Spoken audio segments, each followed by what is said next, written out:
Story 1. I worked in retail from 2008 to 2022 before I got a new job with a better work-life balance. I now work in the waste industry, which I never expected. I did not realize how much I was holding back from being myself until I started this job. There is no walking on eggshells, no micromanaging, and no nonsense.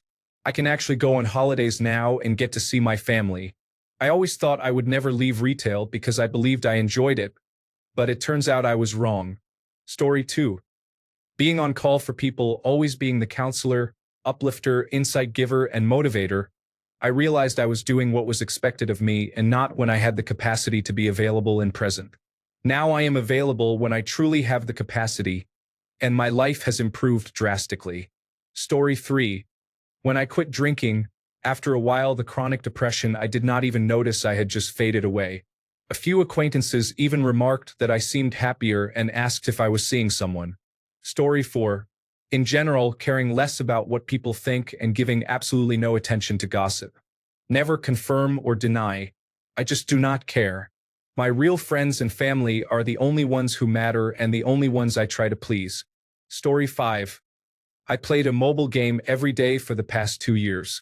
It had very fun gameplay, but it became almost like a second job. I quit the game about 2 months ago, and my happiness is noticeable. Story 6. Drinking and partying. I didn't realize it at the time, but now that I'm completely substance-free, I can see how I was stuck in a loop, chasing moments but never truly moving forward. I still hold fond memories of the people I met and the adventures I had while traveling and sharing drinks, but I wouldn't trade the clarity, peace, and groundedness I have now to return to that lifestyle. I partied consistently from 15 to 25 years old, so I figure I put my time in. I found it shocking that the last time I lived substance-free was when I was 14 years old. It's only been a year, and I still get the occasional feeling of missing out, but honestly, this has felt like a life hack. I can't believe more people aren't experiencing it. Life feels like it has more color now. Story 7. I'm not just talking about obvious things like toxic relationships or substance abuse. Sometimes it is a job you thought you loved, a hobby that turned into an obligation, or even certain friendships. What was your experience, and how did stepping away change you? Story 8. The last friend I had from childhood, more than 20 years, experienced intermittent psychological problems. I have tried to be very supportive and understanding. However, as physical distance grew between us and we stopped doing things together, our interactions became only regular conversations and catch-ups. These conversations became increasingly strained because certain topics and ways of expressing myself were not tolerated, while I was expected to tolerate her doing the same things at times. Story 9. My sister. I saw what I wanted to see and believed what I wanted to believe, that she had to be a good person at her core. I couldn't believe my gut that told me she took after our parents more than I wanted to admit. I convinced myself that she was just guarded and had thick walls up. I told myself that the things she expressed to me were just her not fully understanding herself. I made excuse after excuse for every alarming thing she did and said that her lack of empathy came from being guarded. I believed her every time she hurt me, thinking it was because she was going through something. I believed her every time she convinced me it was my fault or that I was the problem. I wholeheartedly believed she was someone worth saving from the shatters of our household. So I poured myself into her to help her become her best self and fulfill all the potential I saw in her. I wanted to build her up so she could fly as far as she wanted. I wanted to give her everything we never got. I unconditionally loved and supported her even though I never received it back. I became everything she needed me to be and did everything she needed for me to better herself. I listened to her and advised her, even if she could only indirectly accept it by believing she came to it herself. I consistently challenged and encouraged her so she could come out of her shell, broaden her horizons, and I beamed with pride at how far she got, thinking back to where she began. I never regretted any of it, even if it meant I was left behind, and even though she never acknowledged it, even erasing my efforts from her memory. Despite it all, what mattered most to me was how far she came, her happiness, and bettering her life and self. I spent so much time and effort on her that I lost so much of myself. In the end, I felt like I existed only to be useful to others. I realized too late that she was never who I believed her to be, and that my initial gut feeling was correct regardless of how badly I refused to believe it. The bond one believed we had and cherished so greatly was something easily discarded to her. To me, she was irreplaceable, but to her, I don't think I ever held a place. I always excused her lack of regard and empathy toward me as misplaced resentment, but it was simply that, a clear lack of empathy or sympathy. The louder her actions became, the more I hurt, slowly but surely realizing I was never seen, never heard. I was worthless. The more she showed me that, the harder it became to overlook. Eventually, the depressing reality became too difficult to ignore. Once I was no longer of use to her, she became cold and no longer present. She would routinely discard me until she needed something, and I would accept any crumbs thrown my way, trying to maintain the pieces of our relationship, always accepting her excuses and blaming myself instead, the way she always did. If I felt wronged, it was my fault, and that's how it repeated. One day, I just let go of her back. We haven't spoken since. She's happy and thriving with the help of all I poured into her that she never cared to notice, let alone appreciate, while I am long forgotten and have ceased to exist to her. While she spares no thought or feeling, I grieve my sibling who is still alive, who I thought she was, and the bond one thought we had that, in the end, only exists with me, the memories held dear only to me. I've had to work hard undoing all the damage she caused me. I still have to remind myself that it's not my fault, that I'm not wrong or crazy, that I didn't do anything wrong. My biggest flaw was that I always gave people the benefit of the doubt, even if they didn't deserve it. I lacked good judgment in people my entire life, and I have always felt too much, too deeply. I feel like I have an overload of empathy for others, and I would cut a piece of myself if it meant helping someone else over and over until there was nothing left of me. In the end, I guess in a way I'm to blame for my own pain. It's lonely and isolating, and though I'm relieved there will be no one to care or be impacted when I'm gone, it still makes me a little sad. Still, I would rather no one care than have people be in pain once I finally go. Story 10. I used to play basketball. I was not good and made barely any progress over 5 years. I averaged maybe 2 to 3 points each season. I slowly realized that it was the reason for most of my self-esteem issues. I left and threw myself into a different hobby that I love much more. And now I am incredibly happy. Story 11. Good work-life balance. Being able to say no to overtime and finding a job that lets you switch off after work hours without needing to bring work home. Story 12. I have experienced generalized anxiety my whole life. I honestly did not realize I had it for over 19 years. However, a year after I started medication and it fully took effect, I felt a profound sense of calm and happiness that brought me to tears of joy. It made such a difference for me. I did not realize how stressed I truly was, and now I feel much happier. I am 23 now and feel like I can finally get a job and have a somewhat decent life. It is not perfect. My emotions are muted, but I would not trade it for anything. Story 13. Genshin Impact. I honestly never realized how much the game drained my soul until I actually left it.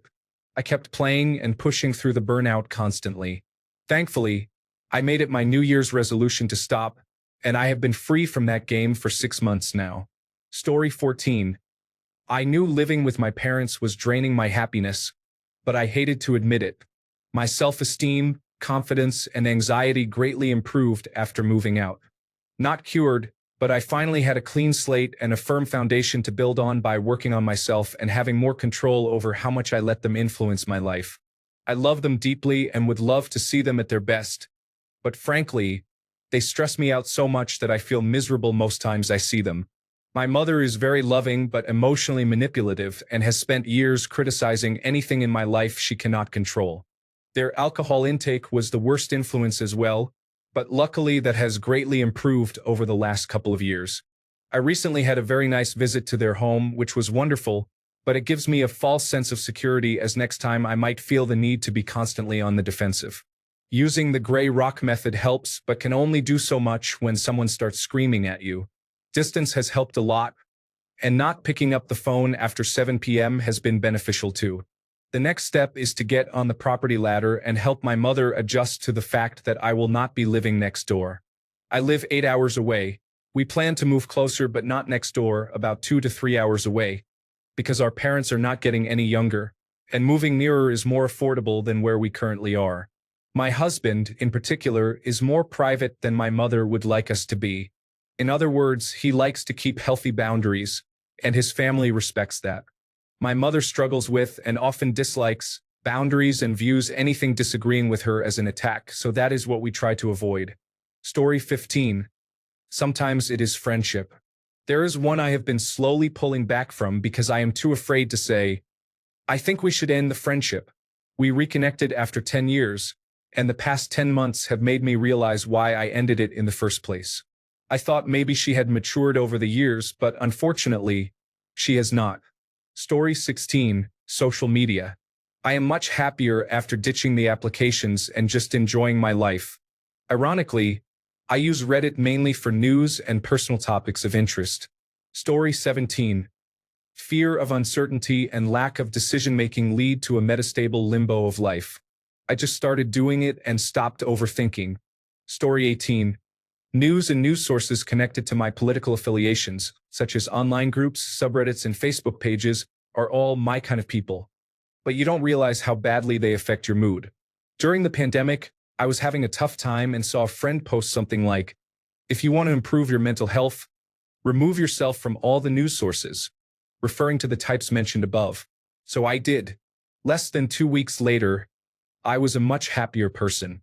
I am left-leaning, and the online pages I viewed were bringing me down through kindness. For example, these people need our help. Who is available?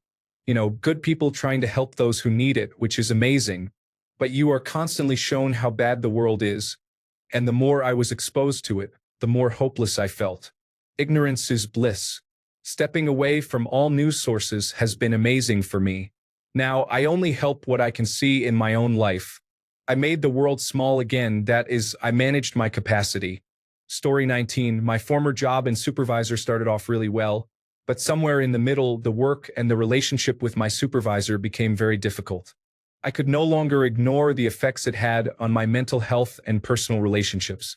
I left early this year and have been feeling better slowly, day by day. I am so glad I am out of that dynamic. Story 20. Weight. I struggled my whole life to lose weight and finally dropped almost 40 pounds. I am a healthy and active person. Even when I was heavier, I liked to eat food and did not mind the extra weight. Now that I am down the weight, life is very different and I am much happier. Chasing a corporate ladder, money, or title, they brainwash you to work harder to go higher for more money. In the end, the wealth is not worth the sacrifice. Story 21. My ex. He held me back from doing more in my career. Even reading for leisure was something I gave up around him because he thought I always had my nose in a book. Nothing else around me was remotely interesting at that time, including him. All I needed was a break from him for a couple of weeks to think clearly. I dumped him, changed jobs, updated my reading list, found my person, and married him. Story 22. My ex-husband. At the end of the relationship, I had zero confidence left. I was verbally, emotionally, and sexually abused. The best decision of my life was to move 2,000 kilometers away from him. Story 23. Putting my best friend's needs before my own and always trying to please her, to be flexible with her. Over time, I realized she did not have my best interests at heart. I had to put severe limits on my friendship with her, which made her angry and eventually ended the friendship. It hurt a lot, and I questioned if I did the right thing, but eventually, life became much easier. Choose the right friends.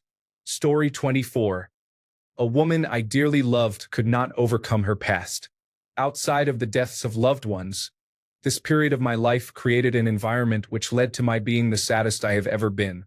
Moving away from this relationship slowly illuminated what had become helpless misery. Story 25. A phone game. I realized it was peer-to-peer, and you could get freebies by logging in multiple times a day at set times. It was causing me stress, and I realized this is not a game, it is a time sucker and a chore. It is literally the circus of bread and circuses. I deleted the app and I do not play phone games anymore. Story 26. The stress from studying at university. especially when behind, was overwhelming. I just dropped out and immediately felt an enormous burden lift off my shoulders. It's only been a few days, and I have already taken more time to enjoy hobbies I felt too stressed to pursue earlier because I thought I should be studying instead, which led to procrastination. I will be taking the year off to save money and prepare for future classes before going back. Story 27.